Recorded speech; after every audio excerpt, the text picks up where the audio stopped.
another damn video.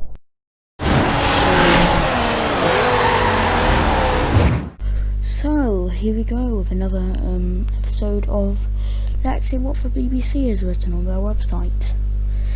So schools must come before pubs and restaurants in future. First off, those are essential services, and there's a lot of teachers also involved in teaching. But you know, schools should only close after pubs and restaurants, and non-essential shops should only close after pubs and unessential things. First to open, last to close type thing. But they were last to close, children getting infected, spreading it to their parents spreading it to their friends, because still remember, first to open, last to close, so we never know when they're talking about. School says, so this Anne Longfield person says children have a right to an education. Yeah, ever heard of online schooling?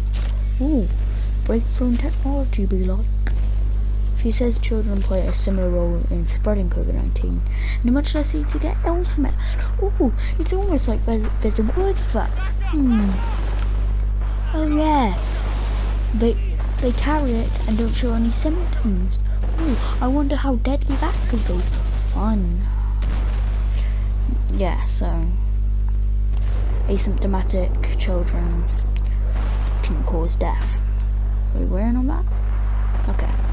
So, the government says getting children back to school is a national priority. Yes, it is. That's why we're going back in September. Ooh.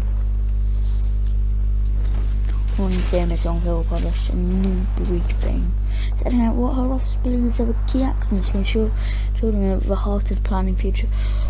Children don't need to be at the heart of planning in the future.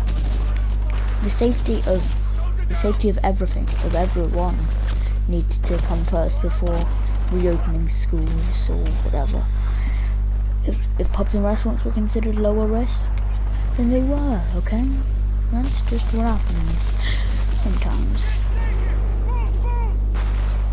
So, the Children's Commission acknowledged that reducing COVID-19 transmissions is, oh my god, it should not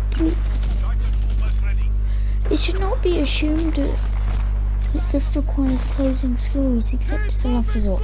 No, because they're spreading it to their parents, possibly grandparents even. They're spreading it to their friends. The children are spreading it to their friends as well, which then creates a web, doesn't it? Of people who got infected because you didn't close the schools. Schools will be ready for September. Okay, yes. The briefing paper calls for regular testing of pupils and teachers. Yeah, only like, maybe we don't have enough test kits. Ooh, big shocker, eh? But, you know.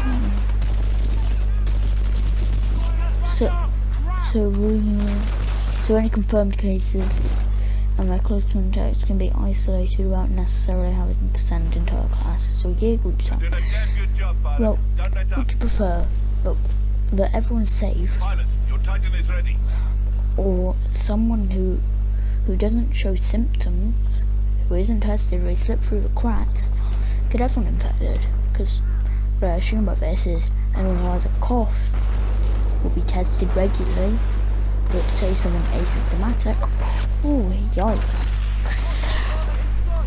So, yeah, it's just will particularly be important for 2020/2021 winter flu season. And testing of flu could be mistaken for COVID-19 outbreak. You know, there is a difference. I better use it when pupils need to work online. The Department of Education should expand its laptop program. No, it shouldn't. If you don't have a laptop, you get a laptop. If you do, you don't. It's easy.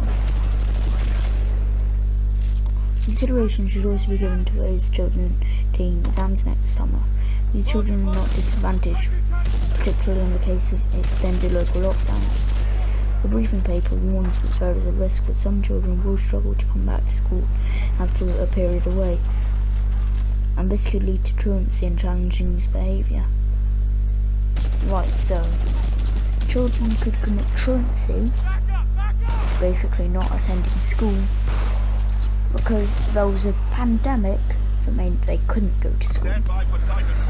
Oh, making a lot of sense there, aren't you, journalists? DFE closely monitor attendance and exclusion figures within areas that have experienced local lockdown or increasing cases of COVID-19 in order to identify where further help is needed, it says.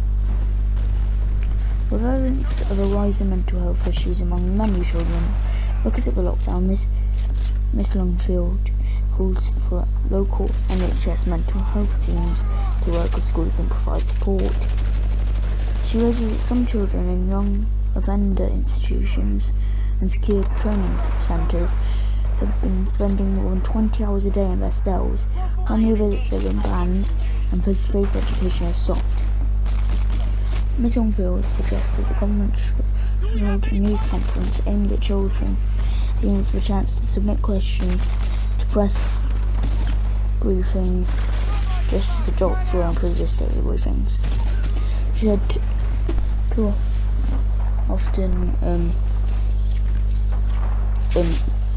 often during the first lockdown, children were an afterthought.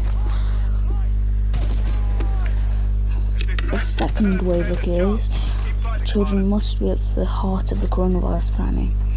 That means that schools must be the first to reopen and the last to close during any local lockdowns. Regular testing must also be in place for teachers and pupils and to reassure parents. If the choice has to be made in a local area whether to keep pubs or schools open, the schools must always take priority. Okay, so I'm going to quickly break down the rest of the article. They're basically repeating that it should be a national priority, and then they're literally just citing themselves in previous paragraphs. So, bit of an outro here. I hope you enjoyed this. Yeah, you probably didn't, but yeah. So, I'll be back sometime in the near future with more terrible content. Till then, signing out.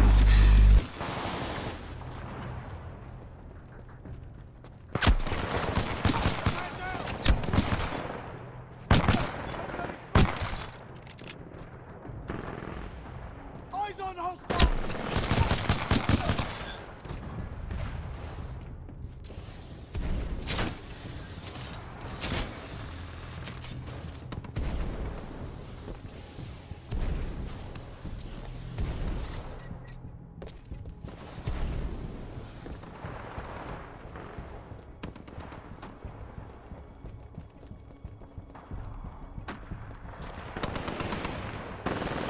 Reinforcements on your six! Man down! Take them off! One down!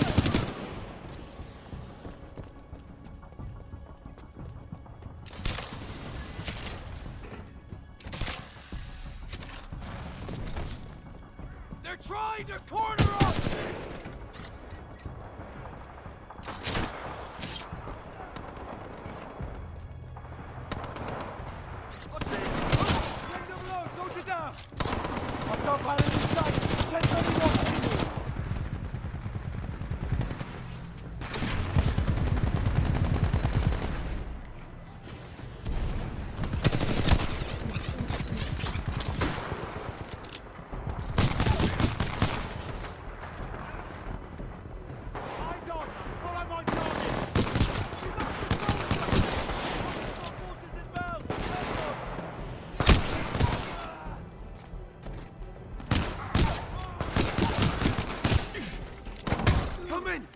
Did a damn good job, pilot. Don't let up.